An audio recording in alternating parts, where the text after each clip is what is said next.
Hello there, guys. Welcome back. This is Miss Crystal. We're going to be going over our week 3 essentials class. This is going to be our mini class, just reviewing the things that we went over in class, just kind of refreshing. So anybody that needs a little refresher on their nouns, we're going to dive a little deeper into our noun attributes and look at our analytical task sheet. We're also going to take a quick look at the differences that with our writing in our IEW. We moved into Unit 3 for week 3, and so we had some changes. So we're going to look into that also. But week 3, nouns. We have our noun chart. If you're with classical conversations, you have a little noun chart. It's got our definition, our noun uses, which are the jobs or the roles that our nouns play, our attributes, and those are the ways that we describe our nouns, ways to describe them. And then we also have our Latin noun cases. So we're going to go over a quick review of our memory work. One thing that we did cover, in week 3 in class is our review of our charts. Our A, our sentence classifications, our chart C, our verbs, and chart D for our principal parts of our verbs. And of course, we're going to cover chart E. So I have many memory work videos already posted. I'll post the links to those, or maybe pop them up in the video. And you can watch those for review for your other charts, just the memory work if that's what you're wanting to do. We're not going to go through all of that. We're going to go through our chart E today. So we'll start with our noun. And we have a little song chant for our noun definition. And it goes, first we'll say our noun definition.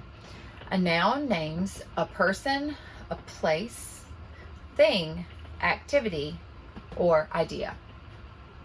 And this song goes like this. We'll do it a couple times. A noun names a person, place, thing, activity, idea.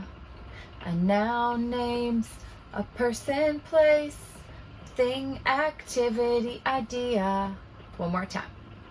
A noun names a person, place, thing, activity, idea. And that is our definition of a noun. While we're on the definition, I just want to go ahead and throw this little tie-in up here. We just said a noun names, right? A noun names a person, place, thing, activity, or idea. So a noun names. Since we're in classical conversations, we're going to be moving into Latin. If you're not, you can disregard this neat little tie-in. But nomen in Latin means name. Name, what do we do? Our name, nouns, name. And nominative in Latin is our subject, and our subject is usually what? A noun. So nomen is name, noun's name, nominative is our subject, which is usually a noun. So just a cool little tie-in with some of our Latin.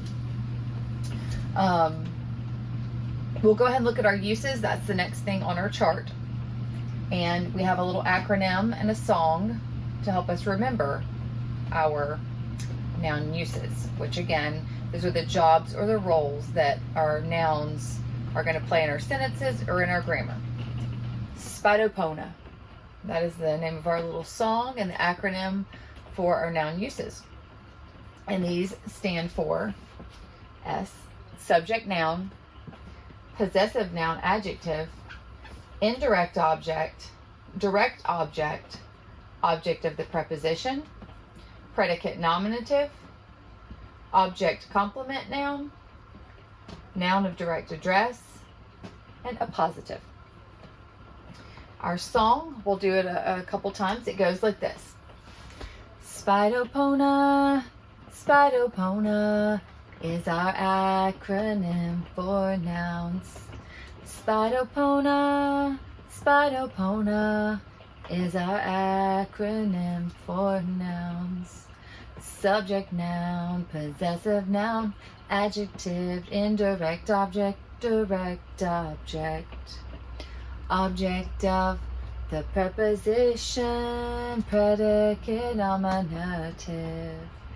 Object, complement, noun, noun of direct address, and a positive. These are the uses for nouns. Spidopona, Spidopona is our acronym for nouns. Spidopona, Spidopona is our acronym for nouns. Subject, noun, possessive noun, adjective, indirect object, direct object. Object of the preposition, predicate, nominative. Object, complement, noun, noun of direct address, and a positive. These are the uses for nouns. Good job, guys. That's a tough one. It's a lot, mouthful, so really good job. Continue to practice your memory work, your charts, and your Spidopona. Next, we'll go ahead and move down our chart to our attributes. For our attributes, I believe there are eight attributes, which are going to describe our nouns. So we have common. It's common. It's not a specific thing. It's not capitalized. It's just common. It's proper. It's a specific person, place, thing, activity, or idea that is always going to be capitalized. So we have common, proper, singular, we just have one, or plural, more than one. Let's see. Common, proper, concrete. So we're going to stomp on the floor. Concrete. Concrete, it's physical, it's there, it's an object that you can relate, see, touch, feel, smell with your five senses. And then we have abstract. This is more of an idea, a quality, a feeling, something that, a word that you can't see. You can't see it or touch it or feel it or smell it or any of the things. It's not concrete. And then we have collective. This is a group of things defined by a single word. So a group of things defined by this one single word. And then, let's see, collective and compound. Compound, we have two words that come together, two separate words that come together to make one single word. So, let's see, backpack, two separate words, but together they make up one compound word. Cupcake is one word with two words that could be separate, but they're not because it's a compound word. So those are our attributes, and our memory work song for those go like this. Ways to describe nouns, attributes describe. Ways to describe nouns, attributes describe.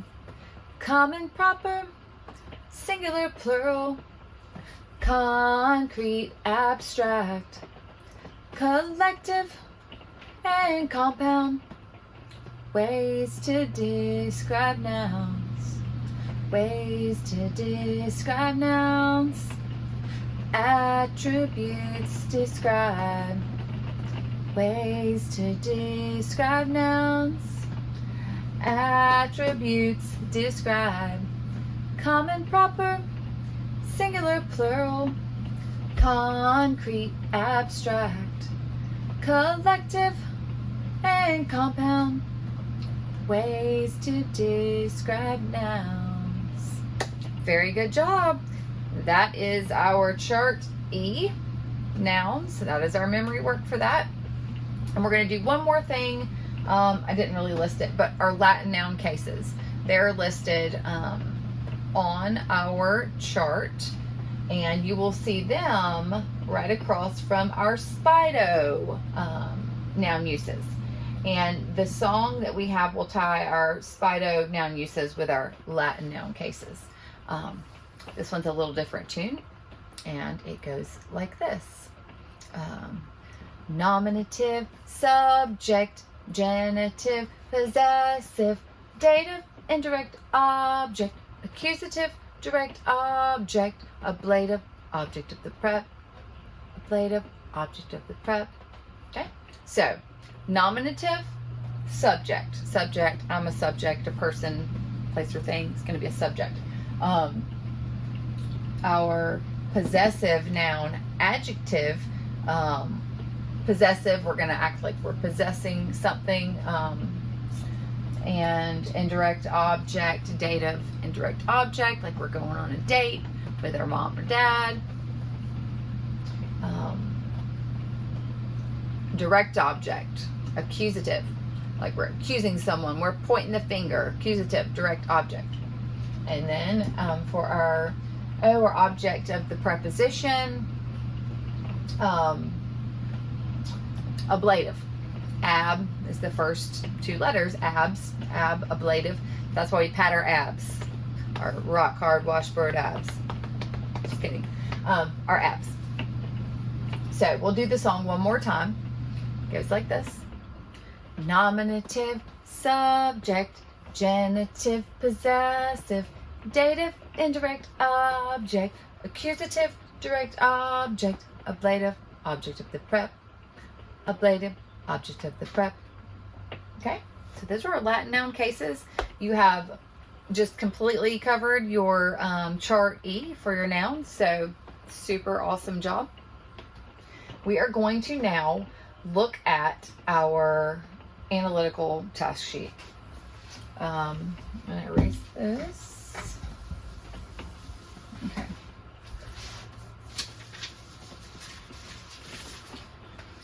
For our analytical task sheet, this is actually our sheet. This is our basic sheet. Some people have souped this up a bit and made more spaces for bigger sentences, and shrunk this down and moved over to having diagramming on a separate sheet. But given that we are working on super simple sentence patterns right now, this is going to be plenty. So we're using our standard basic analytical task sheet. And in class I had the kids pull out their bookmark style question confirmation. There are so many different options and versions, and this is what we used in class. So we'll look at this one and use this one. But what we're focusing on, this is our first week jumping into our analytical task sheet. So first years, this is completely new. Second and third years, you're going to know what's going on. And that's going to feel good. And the first years, you are too. You're going to get it. It's just new. So just remember that. It's just new. It's just something new. Take you a few times and you'll be familiar and comfortable with what's going on. So we're doing tasks 1, 2, and 3. So we have 1, 2, and 3. That's our main focus for today. We may go ahead and do number 4 because it's a simple sentence and it's pretty simple. So for number 1, our analytical task sheet is going to be analyzing and breaking down our sentence. Number 1, it says dictate sentence. And this is where the parent or teacher will read aloud a sentence while your child has their analytical task sheet, and they will write the sentence that you are reading to them on the black line. There's a tiny little gray box above, and that's where they're going to mark their sentence, whether it's a subject, a verb, a adjective, a conjunction. This is where they'll be putting their little letters to notate what's parts this sentence actually possess, what's going on there. So dictating, we'll just use a simple sentence. We'll say Charlie ran. You want to read this a few times to your kiddos. Charlie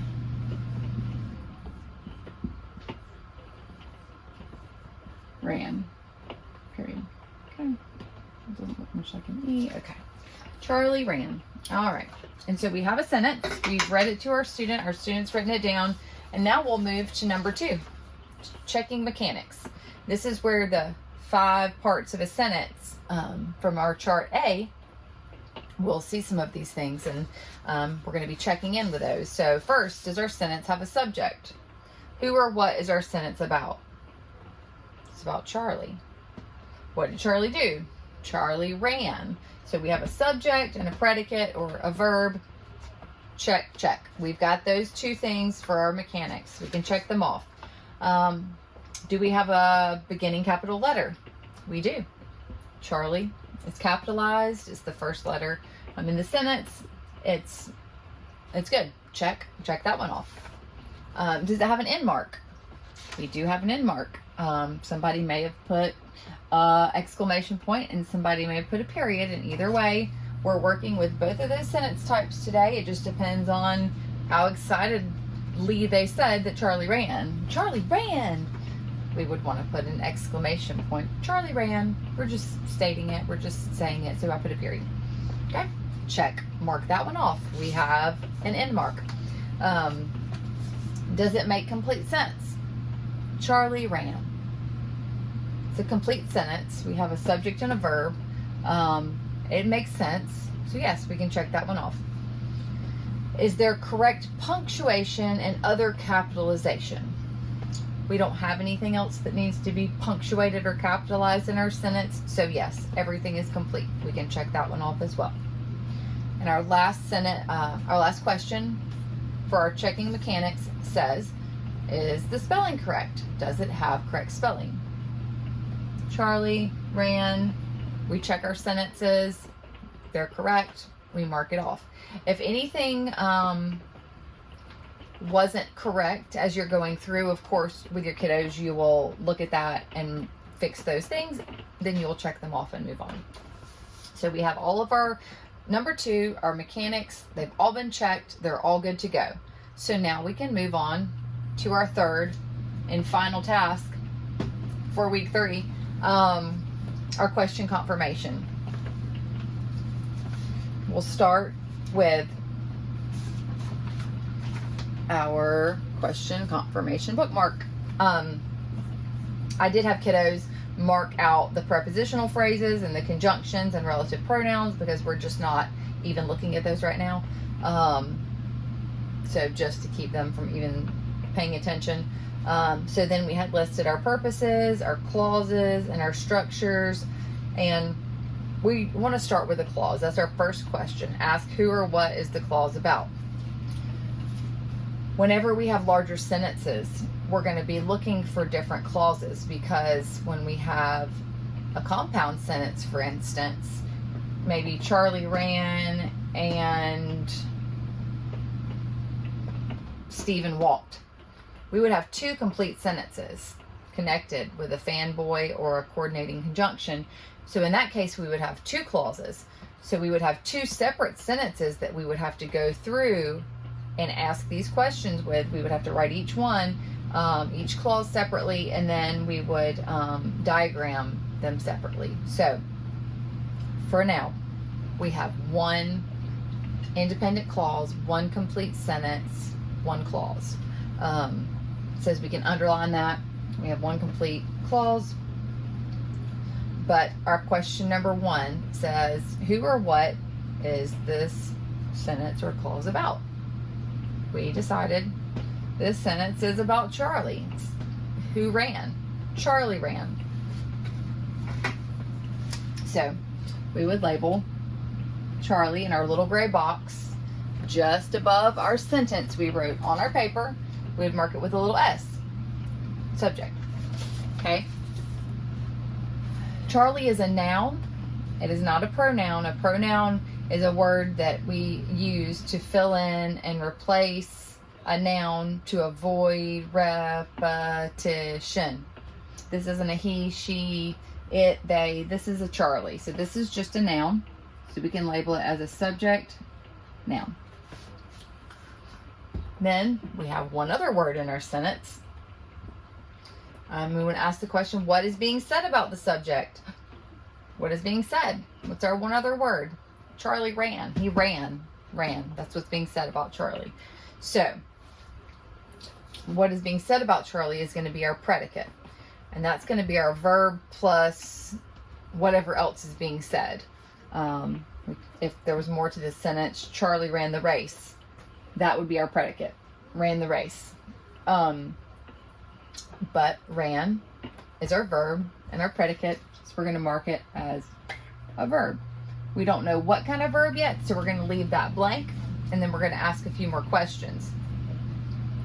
So number 3, we're asking, does anyone or anything receive the action of the verb?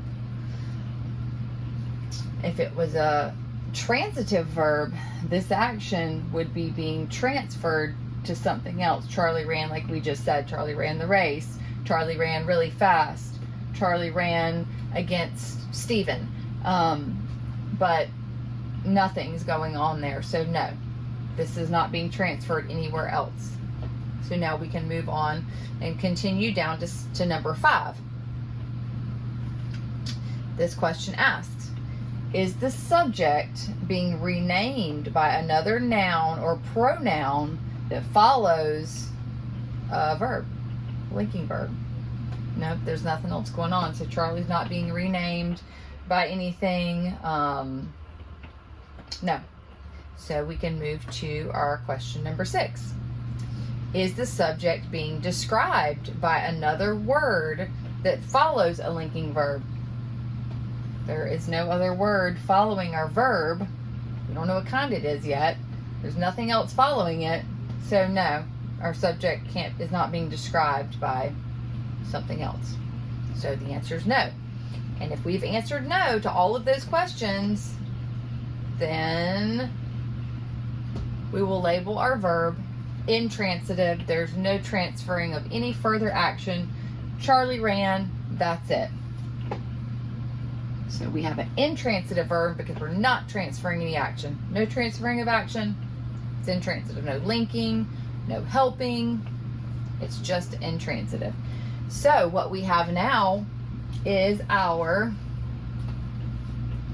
sentence pattern that we will be working on for week 3, our SVI. That is it, our SVI sentence pattern. So if we go ahead and look down our analytical task sheet on our question confirmation number 3, it asks us what type of pattern. We see the very first option is our SVI pattern, our subject with a verb intransitive. So we can check that off. We know we've got that. And then if we want to mark our purpose, we'll look at our sentence. What kind of sentence did we have? That's right, a declarative sentence. We had a period, declarative. That's it. Mark that one off. And then our sentence structure. Is it simple? Is it compound? Is it complex? Or is it compound complex? Well, we know it looks pretty simple, and if it was compound, we'd have to have a whole nother independent thought. If it was complex or compound complex, we would have even more things going on. So we can recognize this is a simple sentence. It's one sentence, it's simple, so we can check off simple. That's it. We do not have to cover number 4, but because right now you can do it. Number 4 is diagramming. So when we are diagramming, we are going to ask what is our subject and our predicate in our sentence. Well, we see them right here. We have our subject and our predicate, our subject and our verb. Okay, so we're going to underline those. Our subject and our verb. Then we're going to separate them with a vertical line all the way through, and you've just diagrammed a sentence. So that is number 4. one little step beyond where we were supposed to go today. But as you can see, this is the basis. This is the beginning of our diagramming. So we have our subject, we have our verb, we separate them completely with a vertical line, and we have diagrammed a sentence. So good job, guys. I'm so proud of you. That is it for our nouns and for our analytical tasks. You're doing awesome. Keep up the good work. What we would have been reviewing, we're almost to week 4 now, but at home we would have just been reviewing our charts A, C, D, and E, like we said, and working on our weekly sentences, using our analytical task sheet, and making sure we do tasks 1 through 3. And 4 if we're feeling like we're ready to give it a go. And I think you guys are. I think you can do it. So that is it for week 3. We're going to go ahead and look at our writing real quick.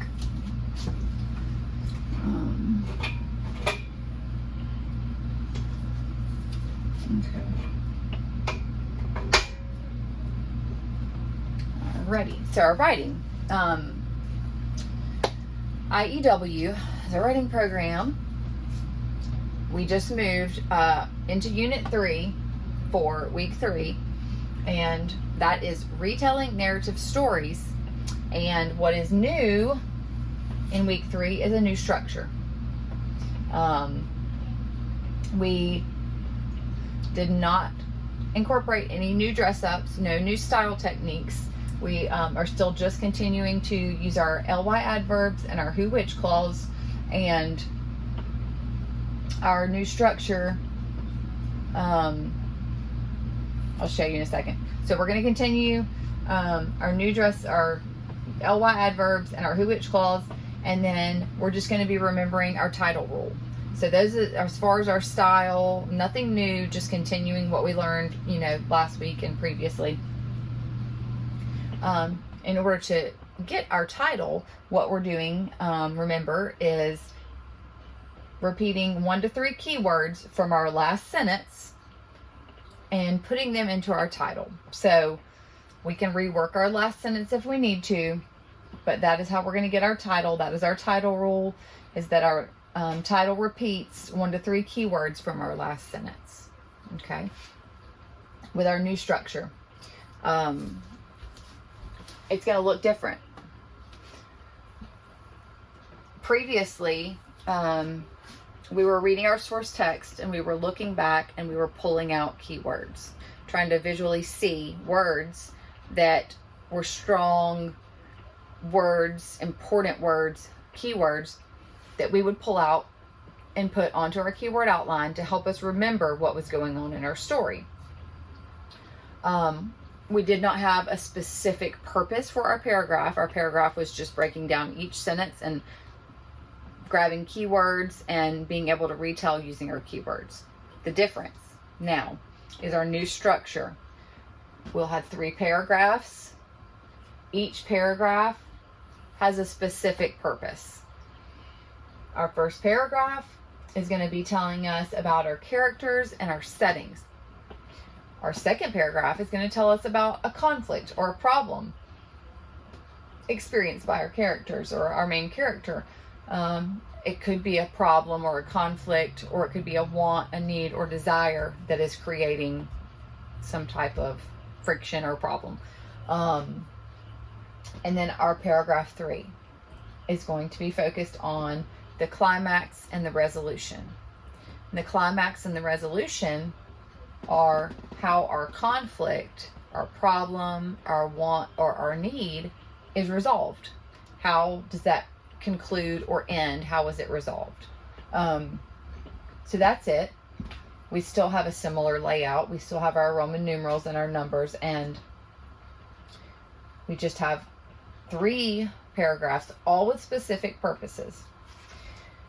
And the difference is how we're gaining our information and what we're writing on our keyword outline. Because now the info that is gained, that we get, is by asking questions. We're going to be pulling that information from our brains, not from our paper, by the questions that we're going to be asking. Your keyword outline in your book has questions along the side of each paragraph to help you come up with questions to put the information down. You're just going to start at the beginning. There's no particular designation or difference between your Roman numeral and your numbers. You're going to start with your first question. You don't have to ask them in specific orders. You can add questions to it. I found that there were other questions that I needed to ask to get my kiddo and the students thinking and being able to answer and put more down on their keyword outline. So you may not answer all those questions for that paragraph. You may ask them in a little different order. You may add to them, but that's fine. That's good. We want to get the characters and the setting down for our story, how that's going to look, who's going to be there, and how it's going to look, how it's going to kind of start out. And then once we're finished with these questions in this paragraph, then we would move on to our next paragraph with our new set of questions that we'll have. And same thing. You can ask other questions. You can ask them in any order you need to. But we're going to be focusing on the conflict or the problem, the want or the need, what has happened that's going to need to be resolved for our story to conclude. So that's what's going on here, is the happening. Once we've finished with this paragraph, then we'll move on to our last paragraph, which would be our climax and resolution. Again, how our problem, our want, our need is resolved or solved or comes to an end. And we'll do the same with our questions here. We'll ask the questions in whatever order we need to. We can add to those questions. We do not have to ask them all. Whatever we need to do to get our keyword outline filled up and the information that we need to write our paragraph. And one other thing, for our very last sentence, we know that because of our title rule, that this is going to tie into our title. But also, with our new structure, this very last sentence of this very last paragraph is going to give your paper, it should give your paper, a completed feel, a come together, an end point. It should really make your paper feel finished and done. So think about that. Try to express that, and just try to help that last sentence make your paper feel complete. And do the best you can. Have fun. Incorporate your vocabulary words. Incorporate your ly adverbs, your who which clause, and remember to follow your title rule. And that is it. We started this in class. So my kiddos already had what they needed. And you have your teacher manual, teacher book, if you need help with that, getting started. And so, yeah, that's what we did. That's our new unit, unit 3.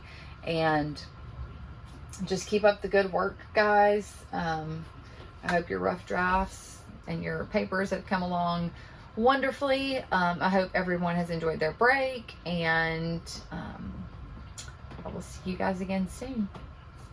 Bye.